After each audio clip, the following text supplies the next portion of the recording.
Well, we find Rogers here engrossed in watching a video of totem pole carving. That very much is tribute to the rumbustious performance of Harry Smith, or bustling physicality that helped Swindon rescue their point against their plucky local neighbours, Cheltenham.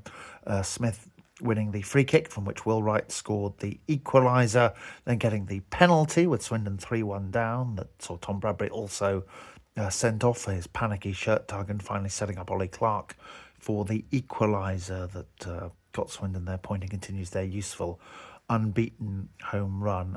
Some concerns defensively, I would say, certainly shared by the manager. I think the third goal struck me as particularly exasperating, where Cheltenham just have to play one pass down the side of the Swindon defence to set a match-up where Ethan Archer, one of their best and more direct players, is running at a midfielder in Gavin Kilkenny. No criticism of Kilkenny for not being able to stop the cross, but Archer able to weave in and get the luck there of the various deflections that led to the own goal. So defending needs to possibly go back up a notch. The communication, particularly frustrating Ian Holloway, I think that he's worried that has sort of dropped off from its peak levels.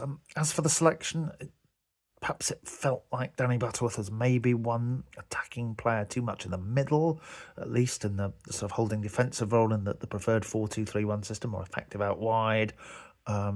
Pitch didn't help, but whether that's as much of a factor as the tactics or not, it's probably just open for debate, really.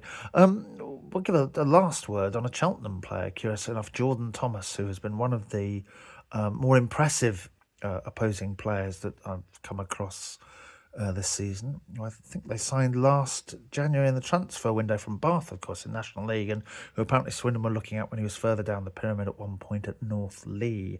A reminder that getting yourself into a transfer embargo at any time is not particularly wise, because you never know what might come along locally who could help your squad. After all, if Bournemouth hadn't done that, would Swindon have ever had the benefits of the presence of Charles Austin? But that is all from Rogers after Swindon's 3-3 draw with Cheltenham, and he will communicate with you next week after the game with Accrington.